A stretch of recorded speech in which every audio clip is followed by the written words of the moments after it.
দেখুন, গত কাল থেকেই একটা ভিডিও দেখছিলাম, ফেসবুকে একটা জিনিস ঘুরছিল, হজ হাউসের মতো পবিত্র জায়গাতে নাকি এখানে মদ্যপান হচ্ছে, মিনি বার হিসাবে খুলে রেখেছে। এখানে কিছু পুলিশের পার্সন যারা আছেন তারা একটা রেস্ট নিচ্ছিলেন। এবার উজুখানাতে, যেখানে হাজিরা উজু করে এহরাম বাদে, যেখানে হাজিরা উজু করে নামাজ পড়ে, সেখানেও নাকি এই ধরনের মদ টদের বোতল টোতল রেখে দিচ্ছে। ওখানে নাকি বিচাপ এইগুলো এই ধরনের করছে, অভিযোগ ছিল। এটা শোনার পরে আমি আজকে আসছিলাম। আমি আসার আগে যখন আসছি এখানে শুনতে পেলাম, আমার আগে ভিজিট করে গিয়েছেন এখানে ডিসি আছেন, ডিসি স্যার, এসিপি ম্যাডাম ছিলেন তিনি ঘুরে গেছেন, লোকাল থানার যিনি আইসি স্যার আছেন বা আরো যারা আধিকারিকরা আছে তারা ঘুরে গিয়েছেন এবং এগুলোকে কড়াভাবে নিষেধ করে গিয়েছেন। এগুলো যারা করছেন ডিপার্টমেন্টাল ডিসিপ্লিনারি ইনকোয়ারি ধর থেকে শুরু হবে তাদের। আমি এসে জাস্ট ভিজিট করতে করতে দেখলাম যেখানে উজুখানা সেখানেও ডাস্টবিনের ভিতরে, ডাস্টবিনটা আমার কি মনে হলো, আমি খুলে দেখি আপনার একটা বড় মদের বোতল আছে। তো তারপরে এখানে যিনি দায়িত্বশীল ছিলেন অফিসার, তার সাথে কথা বললাম যে আমি টাইম দিয়েছিলাম যে 10 মিনিটের মধ্যে এ সুরাহা করতে হবে, না হলে কিন্তু এই বিষয়টা নিয়ে আমরা ছেড়ে কথা বলবো না। কারণ একটা পবিত্রতা আছে, প্রত্যেকের জায়গার একটা ডিসিপ্লিন আছে।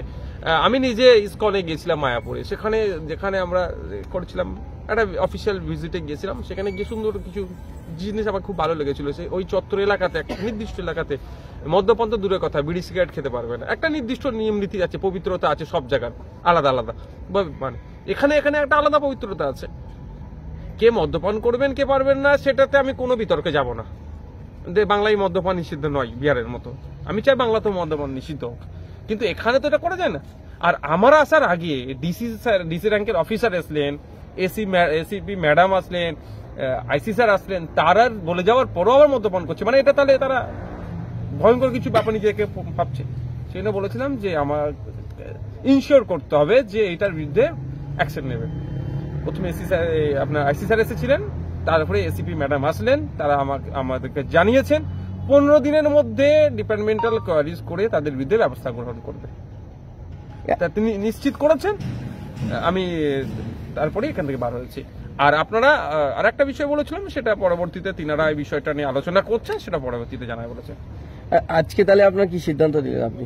দেখুন, যেটা হচ্ছে পুলিশ অথরিটির পক্ষ থেকে যেটা আমাকে জানিয়েছেন, সেটা অনেক 15 দিন টাইম নিয়েছেন। 15 দিনের মধ্যে এই বিষয়টা যারা এর সাথে যুক্ত, মানা করার পরেও যারা এখানে এই ধরনের ছাগলামি করলো, এর পবিত্রতা যারা নষ্ট করলো, তাদের বিরুদ্ধে ব্যবস্থা গ্রহণ করবে। এবার আমি ভরসা করতে হবে প্রশাসনের প্রতি। যদি প্রশাসন 15 দিনের মধ্যে কোনো ব্যবস্থা গ্রহণ না করে, তার পদক্ষেপ কি করতে হবে তখন আমি বলবো। শুধু আমি এতটুকুই বলতে চাইবো এই বিষয়টা নিয়ে, যারা মনে করছেন যে বিজেপিকে দিয়ে তৃণমূলকে আটকাবেন, তাদেরকে বলছি চোখ খুলে একটু দেখুন কিভাবে আপনাদের ধর্মীয়ভাবে আর সামাজিকভাবে আপনাদেরকে আক্রান্ত হচ্ছে। আরে ভাই, কে এই এত বড় বিল্ডিং এ কে থাকবে তার নিয়ে আমার বিতর্ক নয়, কিন্তু কিছু জায়গার কিছু নিয়ম নির্দেশিকা আছে, তার বাইরে কেন হবে? আর কি পুলিশ রাখার জায়গা ছিল না? প্রশ্নটা তো জনমানুষ থেকে উঠে আসছে। তারপরে বলবো 100 বার পুলিশ থাকবে এখানে, ওতে কোনো বিতর্ক নাই। আর এখানে এসে কিছু শুনতে পেলাম যেগুলো এখানে মানে আপনার হিটার রান্না টান্না এর মধ্যে অনেকে করেছে, কিন্তু এত বড় বিল্ডিং যদি আগুন লেগে যায় তাহলে বিপদ হয়ে যাবে। তো এগুলো কড়া করে এগুলো বারণ আছে। তো বারবার এটাকে কেন টার্গেট করা হচ্ছে হজ হাউসটাকে? উত্তরপ্রদেশে হজ হাউসে গেরুয়া কালার করে দিয়েছিল, ওই নিয়ে অনেক সমালোচনা হয়েছে। যোগী সরকার কালার পরিবর্তন করতে বাধ্য হয়েছে। এটা তো উত্তরপ্রদেশ বিজেপি শাসিত রাজ্য নয়, এটা তো মমতা ব্যানার্জি শাসিত রাজ্য হয়ে গেছে। এটা তো তৃণমূলের আমল, মুসলমানদের নাকি খুব ভালো ভাবে রাখবে। তাহলে এখানে এই ধরনের অন্যায়গুলো কিভাবে হবে?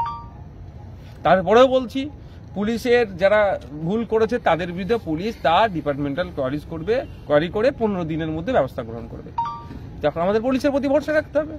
আপনি নাকি তালা হাতে চলে এসেছিলেন তালা মারতে? না, যদি আমরা যে কথাগুলো বলেছি যেগুলো আশ্বস্ত না করলে তাহলে বুঝতে পারতেন কি হতো, তখন বুঝতে পারতেন কি হতো।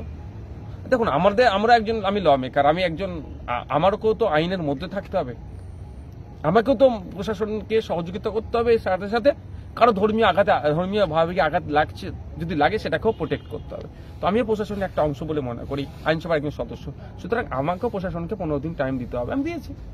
এই যে বারবার মুসলিমদের ধর্মীয় স্থলগুলো আঘাত, আমরা এতদিন দেখতাম উত্তরপ্রদেশ, বিহার, রাজস্থান, এখন পশ্চিমবঙ্গেও হচ্ছে। হ্যাঁ, তো তৃণমূল আর বিজেপির মধ্যে তফাৎ কি? বিজেপি যেখানে আছে সেখানে মুসলিম ধর্মীয় স্থানগুলো আঘাত হচ্ছে, তৃণমূল যেখানে আছে সেখানে হচ্ছে, তফাৎ কি আছে? দুটো একই, শুধু বিজেপির ভয় দেখিয়ে এখানে ভোটগুলোকে নিচ্ছে, আর কিছু কি করছে? Thank you.